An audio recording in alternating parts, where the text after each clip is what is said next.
Hi everybody, you're welcome to Pastry Made Easy with Quinola. You call me Quinola, Quinola. So in today's video, I'm going to be teaching you all about the basic measuring equipment and their uses.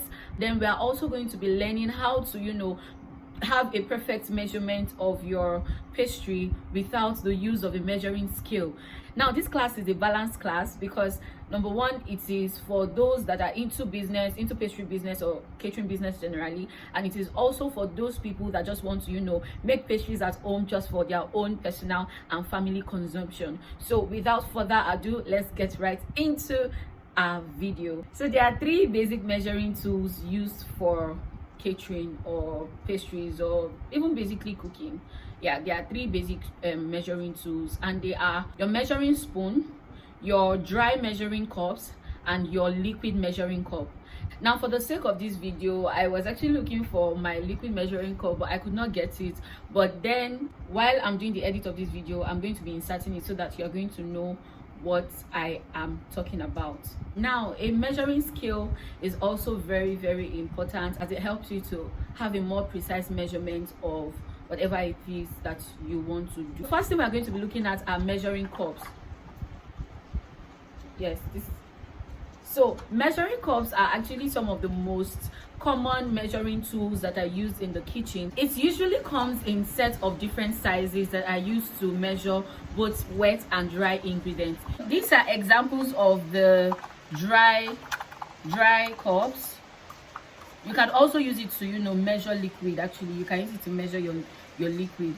So you have 1 cup here, also equivalent to 250 ml. You have your half cup, and so on, even down to a 1/4 cup, and then 1/8 cup, which is equivalent to 31 ml. So please, you could actually get this for your measurement at home. To get your perfect measurement, you could get it. Very, very essential actually for this class. So you'll be needing like this set of five, you'll be needing them, or you just ask for just one of these. So if they ask you for like half cup, or if your measurement is saying you are supposed to measure out half cup, you will just do the half of this, in case you do not have the remaining of all of this. You understand? So yes, that is it for the measuring cup. But I couldn't find my liquid measuring cup, but that one is also something that you can easily use. So I'm just going to be posting it at this side of the video. You'll be seeing where you are supposed to measure. You could measure flour, water, milk, and even sugar. Yes, that one is all encompassing, and it is just 1 cup. Now moving on to the measuring spoon. Measuring spoons are similar to measuring cups. It's just that these ones are actually used to measure out smaller ingredients. So let's say, for example, you need to do like a cup. You need a cup of flour, for example. So let's say you need a cup of flour, for example. It will take about 16 of these. Yes, it will take about 16 of one of these of a tablespoon to measure for you to get just 1 cup of this. So you can see that it is also a form of measuring equipment. It's just that it will take you longer to use this than using this. Now we move to the next measuring equipment, which is actually a weighing scale. Yes, this is what your weighing scale should look like. Now we have the small one, the small size, which is this particular one. We have the big size of this one. That's basically what people doing the industrial pastry business use. People that also are into frozen food and all of that, that is what they use to measure either their fish or whatever it is they want to measure. And then you have the hanging measuring scale, and you have the digital measuring scale.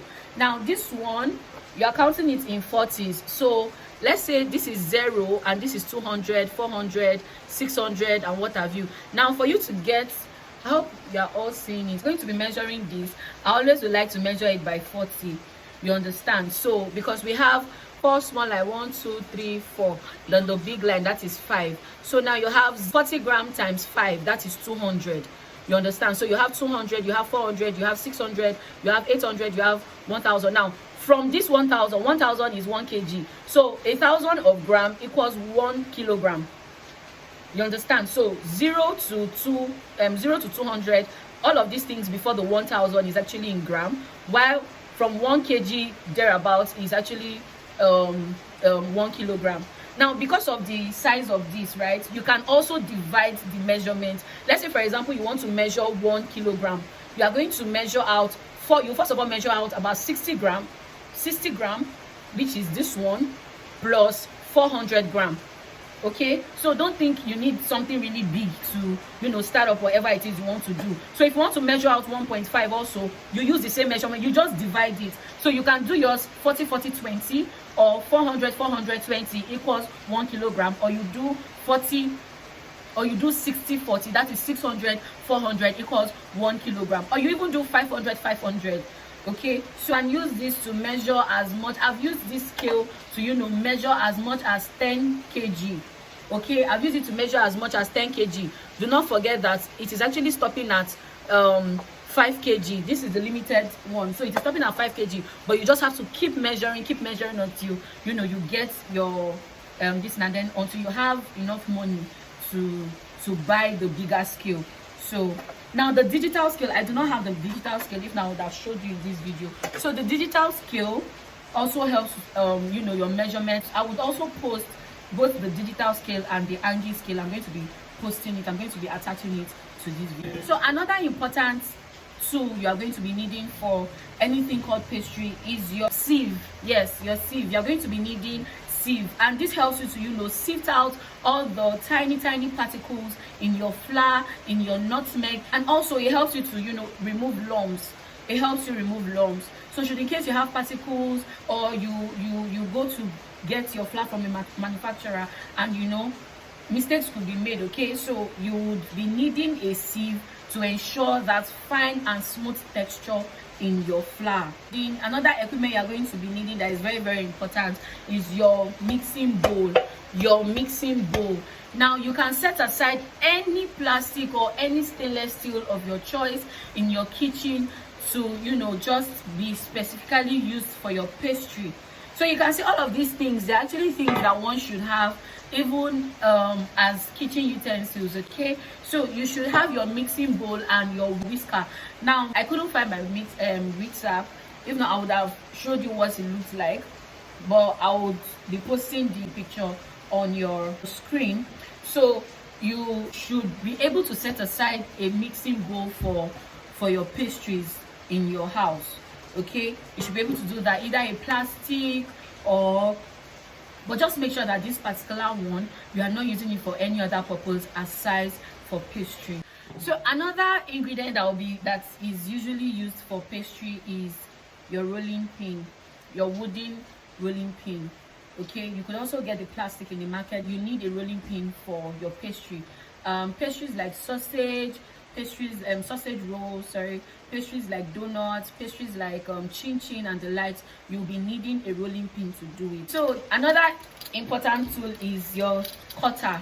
This is actually a pizza cutter, so you can use this for cutting of chin chin, cutting of whatever it is.